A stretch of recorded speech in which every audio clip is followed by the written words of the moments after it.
immediately get that sense of intense beauty, but also something else, something a bit decadent, maybe a bit dangerous lurking underneath. Exactly. You've got Basil's pure adoration of beauty. Lord Henry starting to whisper these ideas about pleasure being the only thing that matters. And Dorian himself, this perfect image of youth caught right in the middle. Right. And that really gets to the heart of what we're digging into today, this obsession, really, that we still have with youth and beauty. I mean, why does this novel, written way back in the 1890s, still feel so relevant? Mm. So our mission here is to sort of peel back the layers on the dark side of desire that Wilde exposes, the vanity, the corruption, that whole quest for eternal youth. Yeah, it's a powerful mix. We'll be using excerpts mainly from the original 1890 version, the one with 13 chapters. Okay, let's jump in. So right off the bat, the power of appearance, and tied to that, the fear of getting old. Yeah. It's absolutely central, isn't it? Lord Henry doesn't waste any time at all planting these seeds in Dorian's head. He says things like, you have only a few years in which really to live. When your youth goes, your beauty will go with it. Oof.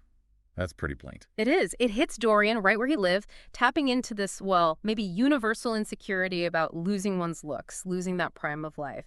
And it really shows how someone charismatic, even if their ideas are kind of toxic, can influence an impressionable person. And Dorian's reaction is just instantaneous, isn't it? He sees the painting and it's like a switch flips. He cries out, "How sad it is. I shall grow old and horrid and dreadful.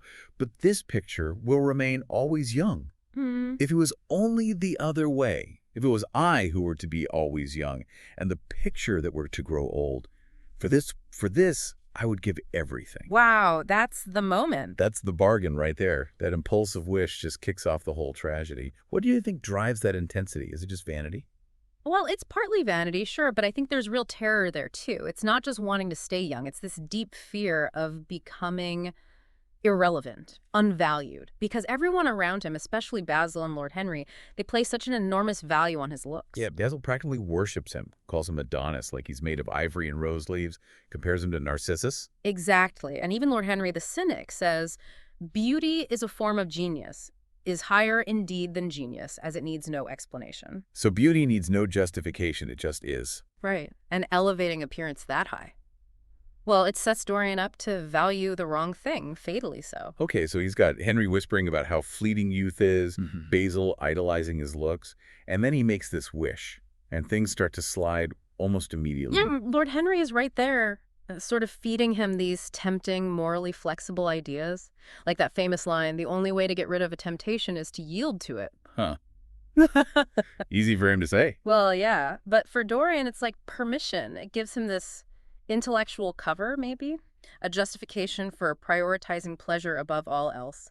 Wilde writes that life suddenly became fiery-colored to him. Fiery-colored. That's vivid. It suggests excitement, danger. Definitely. And it shows how vulnerable he is to these outside ideas, especially when they flatter his vanity and his youth. And then comes Sybil Vane, the first real test, maybe? You could say that. His fascination with her is entirely based on her acting, on the illusion she creates on stage. He loves her as Juliet, or Rosalind. Precisely. But when she falls in love with him for real, her acting ability vanishes because, well, reality has become more important to her than art. And his reaction is just brutal. Utterly. You have killed my love, he tells her, calls her a third-rate actress with a pretty face. It's incredibly cruel. It really exposes how shallow his feelings were. It was all about the performance, the surface. Exactly. Her value was tied completely to that illusion. Once she becomes a real, flawed human being, she means nothing to him. It's pure narcissism, really. An inability to see value beyond appearance. And Wilde connects this cruelty directly to the portrait, doesn't he? Immediately. The very next morning, he sees it. In the mouth, there was the curved wrinkle of the hypocrite. The first mark.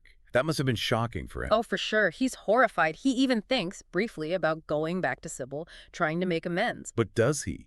Or is it just the shock of seeing the painting change? That's the question, isn't it? Was it real remorse or just fear of the consequences now made visible? Because what happens next with Sybil?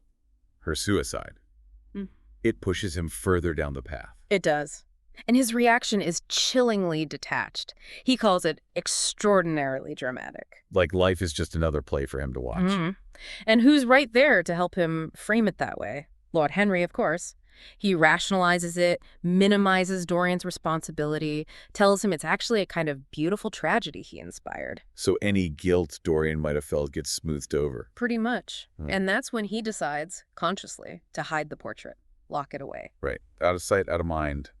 Except not really. Not at all. He locks it away, and then he basically commits to this life of pure hedonism, chasing every pleasure, every sensation. And the book describes this, right? His lavish lifestyle, the rumors starting to swirl around him, people noticing something's off even if they can't prove anything. Yeah, people like Laura Cawdor make these cutting remarks. Society starts to shun him in subtle ways, even though outwardly. He still looks like an angel. Yeah. Still young, still perfect. Exactly. That contrast, that duality, is the absolute core of the novel's power. The beautiful exterior hiding the monstrous interior, which only the painting shows. It's a perfect metaphor. You can hide your sins from the world, maybe, but you can't hide them from yourself or from, well, the consequences on your soul. The portrait becomes his soul, visible only to him. And he visits it, right? Secretly, in the attic. Yes. And there's this perverse fascination, almost a pleasure, in seeing how hideous it's becoming while he remains untouched. It reinforces his sense of immunity, his special pact. But you can't hide forever. Eventually, Basil Hallward comes back. Yes, Basil, the artist who created the portrait, the one who initially adored Dorian's innocence. He hears the terrible rumors, and he's genuinely worried. He still cares about Dorian's soul. He does. He confronts Dorian, pleads with him, says things like, I want you to lead such a life as will make the world respect you. He begs him to deny the rumors. And Dorian lets him see the portrait. Why? Is it arrogance? A desire to shock? Maybe a bit of both. Or perhaps a moment of cruel honesty. Whatever the reason, Basil sees it. And his reaction must be Utter horror, complete devastation. The man he worshipped, the beauty he captured, turned into this vile thing. His cry, God, what a thing I must have worshipped. This has the eyes of a devil. It's just heartbreaking. It's the death of his artistic ideal, his friendship, everything. Absolutely. It's the collision of that idealized image with the grotesque reality of Dorian's choices. And Dorian's response to Basil's horror. Pure rage, panic, fear of exposure. He blames Basil somehow for the painting's state, and in that moment, he snaps. He murders Basil. Murders him with the same decorative knife that will eventually feature again. It's brutal, impulsive, and shows just how far gone he is. There's no conscience left, really. And then the cold, calculated cover-up. Getting Alan Campbell involved? Yes, blackmailing Campbell, forcing him to use his scientific knowledge to dispose of the body. It's chilling. It shows Dorian's utter ruthlessness, his willingness to destroy others to protect himself. Campbell's fate later, his suicide, underlines that ripple effect of Dorian's corruption. Definitely. Dorian's actions poison everything around him. It's not just his own soul that's decaying. But then, near the end, there's this slight moment. Hetty Merton. He decides not to ruin her. He thinks of it as a good deed. Yes, a fleeting moment where he tries to maybe turn things around. He spares this young village girl who perhaps reminds him vaguely of Sybil in her innocence. And he actually feels hopeful, doesn't he? He rushes back to the portrait, thinking this act of goodness might have started to reverse the decay. He does. He expects to see improvement. It's Yeah. even worse, more hideous. Maybe a look of cunning or hypocrisy has been added. So the painting judges his motives, not just his actions. It seems so. The implication is that his good deed wasn't from genuine remorse, but maybe from vanity, wanting to see if he could be good, or perhaps just a desire for a new kind of sensation, the sensation of self-sacrifice. Wow. So even his attempt at redemption is tainted. It seems that way. True change has to come from within, not just as an experiment or a way to try and clean up the portrait. His core vanity is still there. Which leads him to the final desperate act. He decides to destroy the painting. Yes, with the very same knife he used to kill Basil. He thinks if he destroys the evidence, destroys the record of his sins. He can destroy the sins themselves, erase the past. Exactly. It's the ultimate self-deception. He attacks the painting, the reflection of his soul, believing he can kill his conscience and be free. But in attacking the painting, He's attacking himself. and that final scene, it's unforgettable. The servants find the portrait hanging there, magnificent, showing Dorian Gray in all his youthful beauty. Just as Basil painted him. Perfect. And on the floor, A dead body. Withered, wrinkled, disgusting, unrecognizable except. for the rings on his fingers, they identify him as Dorian Gray. It's such a powerful, stark ending.